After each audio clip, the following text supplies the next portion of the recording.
بسم اللہ الرحمن الرحیم۔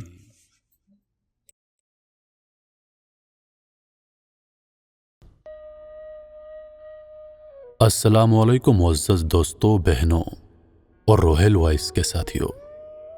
میں ہوں روہیل خان اور آپ دیکھ رہے ہیں روہیل وائس چینل۔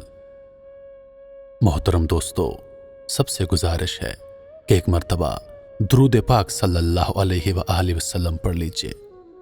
نبی پاک صلی اللہ علیہ وآلہ وسلم کا ارشاد پاک ہے کہ جو شخص مجھ پر ایک مرتبہ درود بھیجتا ہے، اللہ تعالیٰ اس پر 10 مرتبہ رحمت فرماتا ہے۔ تو چلیے بڑھتے ہیں آج کی اس خوبصورت ویڈیو کی جانب۔ نگاہ ولی میں ایسی تاثیر دیکھی، نگاہ ولی میں ایسی تاثیر دیکھی، بدلتی ہزاروں کی تقدیر دیکھی۔ پیش خدمت ہے حضرت لال شہباز قلندر رحمت اللہ علیہ کا ایک خوبصورت واقعہ۔ حضرت لال شہباز قلندر رحمت اللہ علیہ سرکار کہیں تشریف لے جا رہے تھے تو ایک ریچھ کو نچانے والا نظر آیا۔ پوچھا، تم کون ہو؟ تو بولا، میں ایک قلندر ہوں۔ اس دور میں تماشا دکھانے والے کو بھی قلندر کہتے تھے۔ آپ رحمت اللہ علیہ بے اختیار مسکرا دیے۔ یہ بات اس ریچھ والے کو پسند نہ آئی۔ کہنے لگا، آپ کون ہیں؟ فرمایا، میں بھی قلندر ہوں۔ کہنے لگا، آپ کیسے قلندر ہیں؟ نہ آپ کے پاس ریچھ نہ ڈگڈگی، تو تماشا کیسے دکھائیں گے؟ حضرت لال شہباز قلندر رحمت اللہ علیہ نے فرمایا، پہلے تم دکھاؤ، پھر میں تمہیں دکھاؤں گا تماشا۔ ریچھ والے نے ڈگڈگی بجائی اور ریچھ کھڑا ہو کر ناچنے لگا۔ ریچھ والے نے کہا، اب آپ کی باری۔ حضرت لال شہباز قلندر رحمت اللہ علیہ 2 درختوں کی ٹہنیوں پر کھڑے ہو گئے اور فرمایا، نیچے سے گزر جاؤ، مگر یاد رکھنا آگے جا کر واپس کبھی مت پلٹنا۔ جیسے ہی وہ شخص نیچے سے گزرا، ماحول ہی بدل گیا۔ نہ وہ سورج کی گرمی، نہ گرد و غبار، جہاں تک نظر دیکھے خوبصورت پہاڑ، سبز وادیاں، نہ موسم گرم نہ ٹھنڈا۔ ابھی اسی سوچ میں تھا کہ دیکھا ایک عظیم لشکر سپاہیوں کا گھوڑوں پر سوار تیزی سے اس کی طرف بڑھ رہا ہے۔ وہ گھبرا گیا کہ آج تو جان گئی۔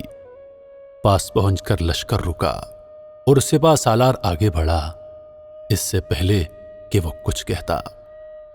سپاہ سالار بولا، بادشاہ سلامت، آپ کہاں غائب ہو گئے تھے؟ آپ کی سلطنت آپ کا انتظار کر رہی ہے اور ملکہ عالیہ کا رو رو کر برا حال ہے۔ اب وہ آدمی حیران اور پریشان گھوڑے پر سوار ہو کر ان کے ساتھ چل دیا۔ جب محل میں پہنچا تو عظیم الشان عمارت دیکھ کر حیران رہ گیا۔ اندر داخل ہوا تو خوبصورت ملکہ گلا شکوہ کرتی ہوئی اس سے لپٹ گئی۔ کہا، کہاں رہ گئے تھے؟ وہ آدمی سب بھول کر نہا دھو کر شاہی پوشاک پہن کر تخت پر بیٹھ گیا۔ سالوں سال گزر گئے، بچے ہوئے، شہزادے بڑے ہو گئے، بڑھاپا آ گیا، جسم سے جان منہ سے ذائقہ چلا گیا۔ ایک دن اپنی سلطنت میں دریا کے کنارے بیٹھ خیال آیا کہ آخر میرے ساتھ ہوا کیا تھا۔ اسی جستجو میں وہیں پہنچا جہاں سے وہ درخت کے نیچے سے گزرا تھا۔ دیکھا وہ درخت ابھی بھی موجود ہے۔ سوچا، چلو دیکھتے ہیں کہ آخر میرے ساتھ ہوا کیا تھا۔ وہ درخت کے بیچ میں سے دوسری طرف گزرا اور جیسے ہی گزرا ماحول دوبارہ بدل گیا۔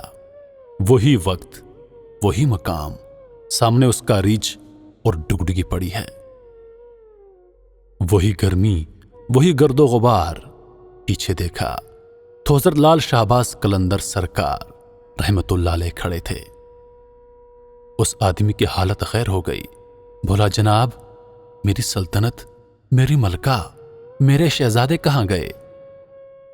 آپ رحمت اللہ علیہ مسکرائے اور فرمایا سب تماشا تھا۔ ایک تماشا آپ نے مجھے دکھایا اور ایک تماشا میں نے آپ کو دکھایا۔